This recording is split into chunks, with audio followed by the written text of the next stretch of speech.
Olá, pessoal! Que tal nesse Dia dos Namorados a gente falar um pouquinho sobre o relacionamento de casal, o que é necessário para que o amor dê certo? Eu vou falar um pouquinho sobre a luz, na visão das constelações familiares, ok? Por que procuramos tanto um parceiro, um relacionamento a dois? O primeiro motivo é básico do ser humano, que é para a continuidade da vida. E o segundo, para autoconhecimento. A gente sempre procura um espelho, a gente só se enxerga no outro, a gente só evolui quando compartilha algo com alguém, né? Todo relacionamento, como qualquer outra questão da vida, ele vai ser regido pelas leis sistêmicas, né? Do pertencimento, da hierarquia e do equilíbrio. O Bert nos diz que o amor à primeira vista é um amor sem olhar. Ainda não vemos o outro, mas sim uma imagem daquilo que nós desejamos. E para pensar em relacionamento, tem algumas questões básicas, né? Que a gente precisa estar atento. Quem pertence nessa relação a dois? Quem é o maior e quem é o menor? Por que o equilíbrio é tão importante nessa relação de casal? E também o troco, como movimento de reequilíbrio de relações iguais. Esse é bem contestável, né? Na relação de pertencimento, a lei de pertencimento. Quem pertence na relação a dois? É só o casal? Não. Vai entrar aqui a família de origem, o sistema familiar de cada um e também parceiros anteriores, né? Aqueles relacionamentos que foram muito significativos para nós, todos eles pertencem, né, ao nosso sistema. A família de origem, né, em relação à família atual. A família de origem, os nossos pais, né, todo o nosso sistema familiar são o quê? São a nossa força. Não existe um relacionamento de casal que dê certo se a gente tem conflitos com os nossos pais. Nós só somos inteiros, só temos força quando honramos a vida do jeito que ela nos foi dada, né? Isso é, agradecendo aos pais o dom da vida, que isso não tem como a gente pagar. A gente ameniza isso, passando a vida para frente, né? Mas se foi muito triste, a minha vida foi muito sacrificada. Eu agradeço essa vida, mesmo com a dor que ela me custou. A gente tem que entender que os pais são os pais certos para nós e que tudo o que aconteceu foi o que tinha para acontecer, foi da melhor forma possível. Os nossos pais, eles só nos dão aquilo que eles receberam dos pais deles. A gente não precisa concordar com tudo que eles fizeram, mas a gente tem que honrá-los, agradecê-los, ser grato. Papai e mamãe, sou grato pelo dom da vida, mesmo com a dor que ele me custou. Mas eu faço um caminho diferente, né? É o primeiro sistema que a gente tem que olhar. Se eu tenho problema com pai e mãe, a primeira coisa, resolver isso, para que os meus relacionamentos, né, amorosos deem certo. O segundo, a força e cuidado, né? Eu vou falar como se fosse uma dinâmica que eu gosto muito de falar, já ouvi e gostei bastante. O que acontece? Se a gente está num carro viajando e a gasolina está acabando, a gente precisa parar num posto de gasolina. Então, assim, o meu relacionamento de casal é como se fosse esse carro nessa viagem. E a gasolina é a força que é a nossa família de origem. Quando a gente sente que não está indo legal, volta lá e busca essa força. Não tem como ter uma boa relação de casal se eu não tenho uma boa relação com os meus pais, tá? Parceiros anteriores. Mesmo que eu não tive filhos, eu tive algum relacionamento de casal que foi muito importante para mim, foi muito impactante. Esse relacionamento, ele pertence ao meu sistema, né? Foi graças ao insucesso desse relacionamento que eu pude estar num relacionamento novo. Então a gente tem que ser grato a isso também.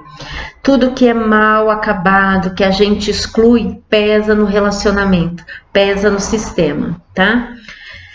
Se eu tive um relacionamento que acabou muito mal, foi bem traumático, isso vai recair no primeiro filho do próximo relacionamento. Então é algo que eu tenho que olhar bastante, né? É urgente, vamos dizer assim.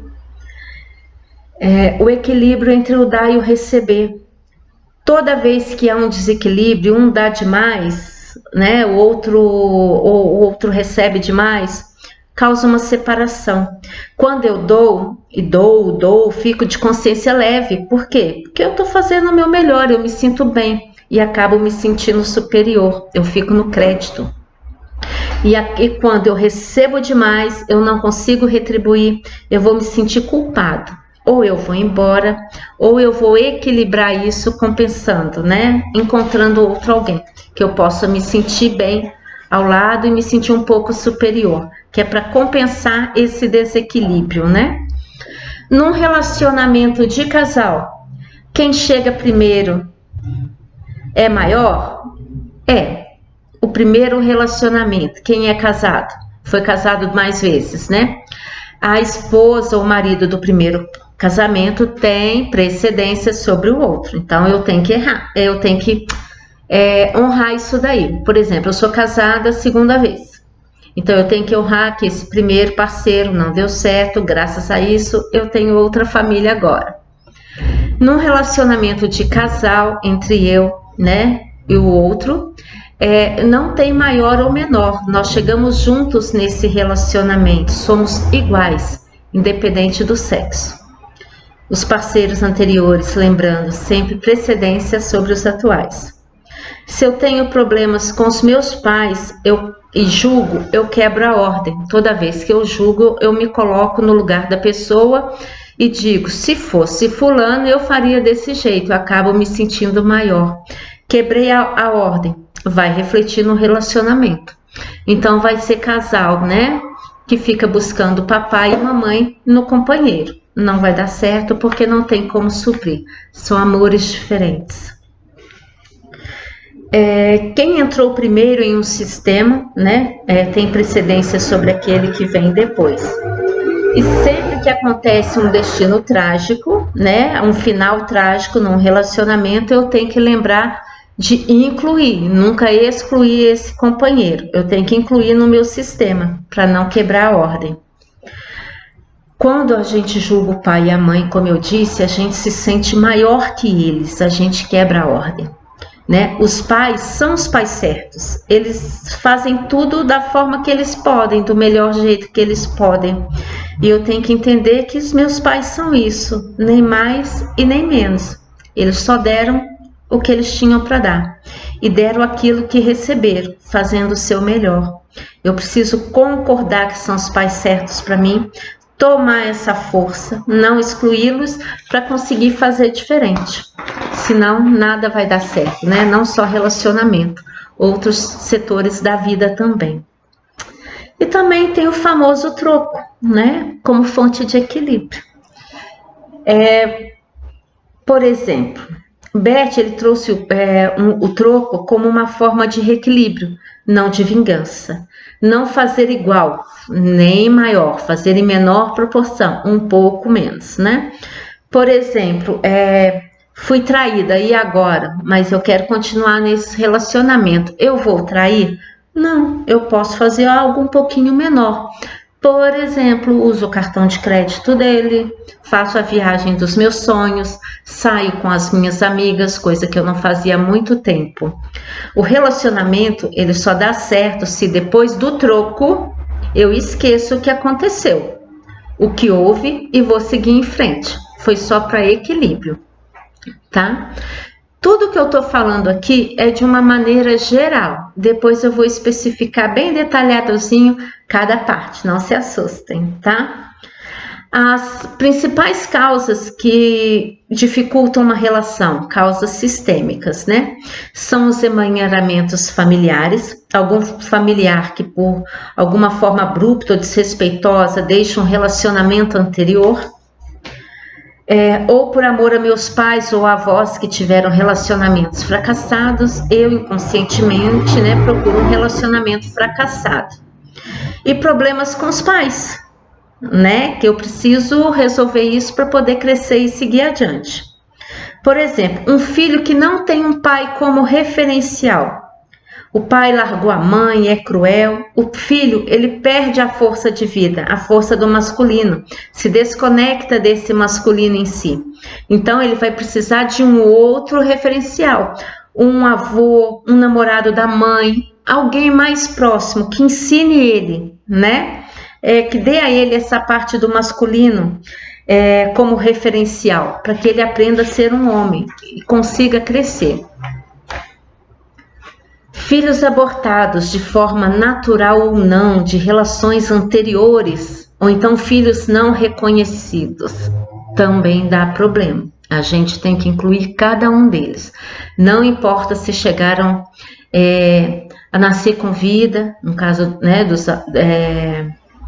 vamos supor, filhos que nasceram em seguida faleceram, e a gente não fala muito nisso porque foi muito rápido. Eles precisam ser honrados, incluídos. Filhos escondidos, né? Por exemplo, eu tenho um companheiro e meu filho é de outro e eu não conto para esse. Tem que contar, senão não vai dar certo. Esse não é o pai dele, ele vai estar sempre procurando o pai, inconscientemente. E de abortos provocados, não tem como o casal ficar bem. Quebrou, acabou, tá? Mesmo incluindo o filho. Mas é obrigatório incluí-lo. Todo mundo tem que saber que ele existiu e ele faz parte do sistema. Um aborto natural. O casal fica balançado. Não tem como. É algo muito trágico, né? Mas tem que incluir. Eu tive um aborto lá nos primeiros meses.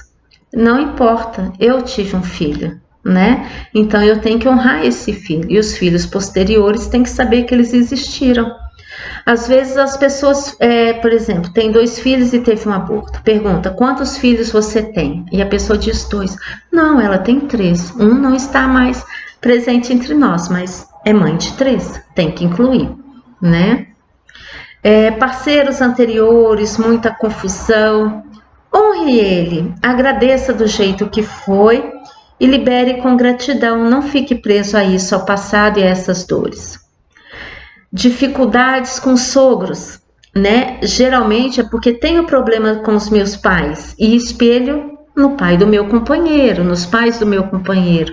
Preciso olhar para isso. Não tem como não olhar, né? E os 5 passos para o amor dar certo, além disso tudo. Os filhos aceitam os pais como eles são e pronto. O casal é apresentado aos sogros. O casal, eu não apresento meu companheiro, apresento a minha nova família aos meus sogros. O casal abre mão dos pais. Não significa esquecer que os pais existem. Significa, a partir de agora, eu começo uma nova família, né? Eu tomo a força dos meus pais e sigo. Não posso ficar enroscado com eles. O casal se despede dos parceiros anteriores. Então, se eu tive algum relacionamento traumático, eu resolvo isso e libero com gratidão. E ambos se tomam por completo, ou seja, aceitam o outro como ele é, né? Sem tentar ficar mudando. E o que é necessário para o sucesso dessa relação? É necessário que os dois eles se respeitem, né? Não tenham máscaras um com o outro e se entreguem por completo, que é o amor de coração, uma vida em comum. E a relação sexual, ela é muito importante nisso. Se eu não tenho um casamento com uma boa relação sexual, é como se fosse um relacionamento de amigos, né? Deixa de ser um relacionamento de casal. Lembrando sempre que a família de origem é a base de tudo. Se não fossem meus pais, eu não estaria aqui. Se não fossem meus sogros, eu não estaria com o meu companheiro, ele não existiria. Então a gente honra isso tudo, né? E a sensação nossa de estar completo, se eu não estou bem com os meus pais, não adianta eu procurar ser completo com um companheiro, não vai dar certo. Primeiro eu tenho que estar bem com os meus pais, adquirir força para ir. E no próximo vídeo eu falo um pouquinho mais, ok? Gratidão!